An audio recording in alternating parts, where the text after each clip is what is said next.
हमारा आज का टॉपिक ऑफ डिस्कशन रहेगा cytoskeleton and microvilli. Cytoskeleton literal meaning इसका होता है सेल का स्केलेटन या कंकाल, और जो स्केलेटन का फंक्शन होता है वही साइटोस्केलेटन का फंक्शन होता है सेल के लिए। यानी ये सेल को एक स्पेसिफिक शेप प्रदान करती हैं, दृढ़ता प्रदान करती हैं, मैकेनिकल सपोर्ट देती हैं, और जब सेल मूवमेंट की एक्टिविटीज़ होती हैं उस समय सेल इंटीग्रिटी का जो काम है वो भी साइटोस्केलेटन के द्वारा प्रोवाइडेड रहता है। ये स्पेसिफिक डायनेमिक स्ट्रक्चर होते हैं जो कि सेल के अंदर प्रेजेंट होते हैं। सेल को, साइटोस्केलेटन को डिफ़ाइन करें तो ये क्या हो सकता है, एक माइक्रोस्कोपिक नेटवर्क है प्रोटीन फिलामेंट्स और ट्यूब्यूल्स का, जो कि साइटोप्लाज्म में प्रेजेंट रहता है और सेल को स्पष्टता और शेप प्रदान करता है। दूसरे शब्दों में हम कह सकते हैं कि ये एक जालिकावत आंतरिक फ्रेमवर्क या संरचना है जो कि सेल में स्पेसिफिक प्रोटीन फिलामेंट के द्वारा प्रोवाइडेड रहती है।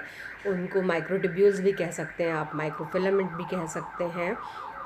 और ये सब स्ट्रक्चर्स जो होती हैं, प्रोटीन स्ट्रक्चर, वो साइटोप्लाज्म में प्रेजेंट रहते हैं और इनका जो मुख्य काम होता है वो होता है सेल की शेप को मेंटेन करना, इंटरसेल्युलर ऑर्गेनाइजेशन है उसको मेंटेन करना, और सेल मूवमेंट में सेल की शेप को मेंटेन करना। साइटोस्केलेटन को अगर हम कैटेगराइज करें कि किस तरीके की प्रोटीन्स इसमें प्रेजेंट होती हैं तो उसको हम 3 तरीके के साइटोस्केलेटन देखे जा सकते हैं: माइक्रोफिलामेंट्स, इंटरमीडिएट फिलामेंट्स और माइक्रोट्यूब्यूल्स। ये एक दूसरे से जुड़े हुए या अकेले किसी भी तरीके से साइटोस्केलेटन का जो फंक्शन है उनको अंजाम देते हैं।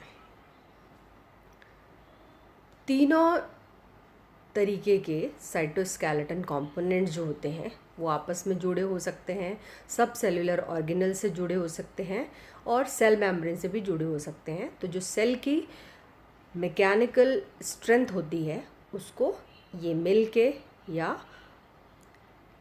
दूसरे सेल ऑर्गेनल्स और प्लाज्मा मेम्ब्रेन के साथ प्रोवाइड करते हैं।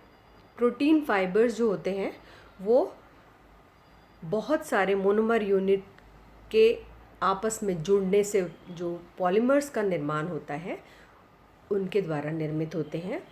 ये जो तीनों तरीके के प्रोटीन फाइबर्स हैं उसमें लार्जेस्ट जो साइटोस्केलेटन का फाइबर होता है वो होता है माइक्रोट्यूब्यूल्स, और स्मॉलेस्ट जो है वो होता है माइक्रोफिलामेंट्स। माइक्रोट्यूब्यूल्स हॉलो स्ट्रक्चर्स हैं, सिलेंड्रिकल स्ट्रक्चर हैं। इस हॉलो सिलेंड्रिकल स्ट्रक्चर का जो ल्यूमन होता है उसका आउटर डायमीटर करीब 25 नैनोमीटर और इनर डायमीटर 12 नैनोमीटर होता है। साइटोस्केलेटन के जो कंपोनेंट्स होते हैं वो न्यूक्लियर और सेल डिवीजन के समय इन्वॉल्व होते हैं।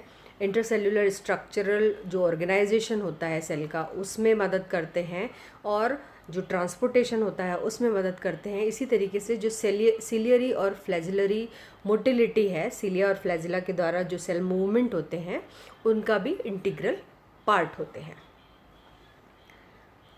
थोड़ा सा हम माइक्रोफिलामेंट्स के बारे में डिटेल्ड या इलेबोरेटेड डिस्कशन कर लेते हैं। माइक्रोफिलामेंट्स जो होते हैं उनको बेसिकली एक्टिन फिलामेंट्स भी कहा जा सकता है। क्यों? क्योंकि ये प्रोटीन जो एक्टिन होती हैं उसके पॉलीमर्स हैं और साइटोस्केलेटन का एक पार्ट भी होते हैं। अब ये पॉलीमर्स का निर्माण कैसे होता है? जो जी एक्टिन है या ग्लोबुलर एक्टिन है उसके जो मोनोमर्स होते हैं वो मोनोमर्स जुड़ के लॉन्ग चेन बनाते हैं, और ये जो लॉन्ग चेन होती है वो 2 पैरेलल चेन्स आपस में एक दूसरे के चारों तरफ ट्विस्टेड होती है और हेलिकल ओरिएंटेशन में व्यवस्थित होती है, जिसका कि डायमीटर लगभग 6 से 8 नैनोमीटर के बीच में होता है। माइक्रोफिलामेंट्स सभी यूकैरियोटिक सेल्स में प्रेजेंट होते हैं और संरचनात्मक रूप से फंक्शनल होते हैं। इम्पॉर्टेंट कंपोनेंट है ये साइटोस्केलेटन का। अभी हम थोड़ी देर पहले ही बात कर चुके हैं कि जो माइक्रोफिलामेंट हैं वो स्मॉलेस्ट होते हैं। इनका जो डायमीटर होता है वो 7 नैनोमीटर। साइटोस्केलेटन में जो प्रोटीन्स हैं उनमें स्मॉलेस्ट माइक्रोफिलामेंट्स होते हैं। ये पतले होते हैं, थिन होते हैं, फ्लेक्सिबल फिलामेंट्स हैं। इनके जो कार्य होते हैं उनमें साइटोकाइनेसिस, एमीबॉइड मूवमेंट, सेल की जो मोटिलिटी होती है, सेल की गतिशीलता होती है, सेल जो शेप होती है उसके परिवर्तन में, एंडोसाइटोसिस, एक्सोसाइटोसिस जो एक्टिविटी होती है वहाँ पर, सेल की जो संकुचनशीलता है या कॉन्ट्रैक्टिलिटी है और मैकेनिकल स्टेबिलिटी है, उन सब के ये आवश्यक कंपोनेंट होते हैं। तो इस तरीके से साइटोस्केलेटन का मुख्य कंपोनेंट होते हैं माइक्रोफिलामेंट या actin filaments. Microfilaments composed of actin proteins, यानी एक्टिन प्रोटीन्स इसका मुख्य घटक होता है। और ये जो होते हैं वो single folded polypeptide chain 375 amino acid तक जा सकती है, जिसकी की जो सेंट्रल कैविटी होती है उसमें एटीपी और एडीपी के लिए बाइंडिंग साइट्स होती हैं। एक्टिन मोनोमर्स जो होते हैं उनको जी एक्टिन या ग्लोब्यूलर एक्टिन कहा जाता है। ये मोनोमर जो होते हैं वो जब माइक्रोफिलामेंट या एक्टिन फिलामेंट का निर्माण करते हैं तो पॉलीमराइज या बहुलीकृत होते हैं, जिससे कि एक्टिन या माइक्रोफिलामेंट का निर्माण होता है। पॉलीमराइजेशन की जो प्रक्रिया होती है उसी को न्यूक्लिएशन भी कहा जाता है।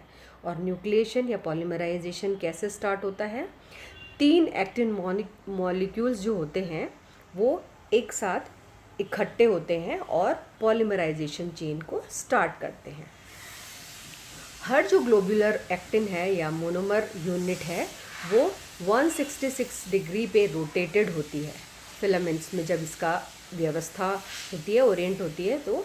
और इस तरीके से जो पूरी अपीयरेंस होती है एक्टिन फिलामेंट की वो एक हेलिकल अपीयरेंस में या हेलिक्स अपीयरेंस में दिखाई देती है, डबल स्ट्रैंडेड।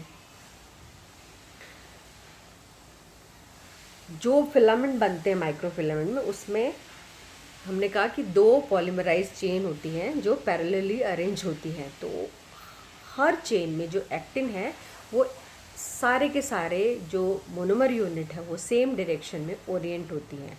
और इसके फलस्वरूप क्या होता है कि ये पोलैरिटी प्रदान करती है।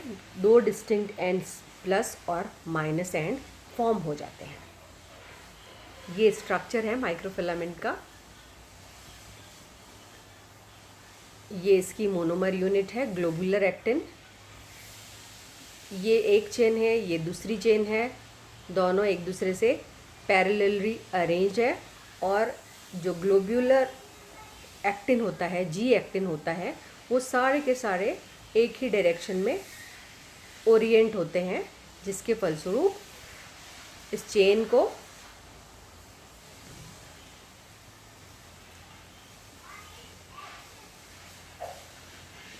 प्लस और माइनस एंड में देखा जा सकता है। माइक्रोफिलामेंट्स के जो फंक्शन होते हैं वो होते हैं सेल शेप को मेंटेन करना। आरबीसीज जो होते हैं उनमें ये जो एक्टिन फिलामेंट्स हैं वो स्पेक्ट्रिन और इंकायरिन जो फिलामेंट्स होते हैं और प्रोटीन्स हैं उनके साथ कॉम्प्लेक्स बनाते हैं और एक वेब लाइक फॉर्म, जालिकावत संरचना बनाते हैं साइटोस्केलेटन के, जो कि आरबीसी की जो कॉन्केव शेप है उसको बनाती हैं। एक्टिन फिलामेंट जो होते हैं वो प्लाज्मा मेम्ब्रेन में जितने भी फिंगर लाइक प्रोट्रूजन्स बनते हैं माइक्रोविलाई में जैसे होते हैं वैसे ही, तो उनमें भी ये मदद करते हैं। और फलस्वरूप जो भी सेल की फैगोसाइटोटिक एक्शंस होती है और सेल का लोकोमोशन होता है उसमें भी मदद करते हैं। एक्टिन बंडल्स जो होते हैं वो प्लाज्मा मेम्ब्रेन पर अटैच्ड रहते हैं। सेल रीजन होता है वहाँ पर भी हो सकते हैं, सेल सबस्ट्रेटम रीजन पे भी हो सकते हैं। और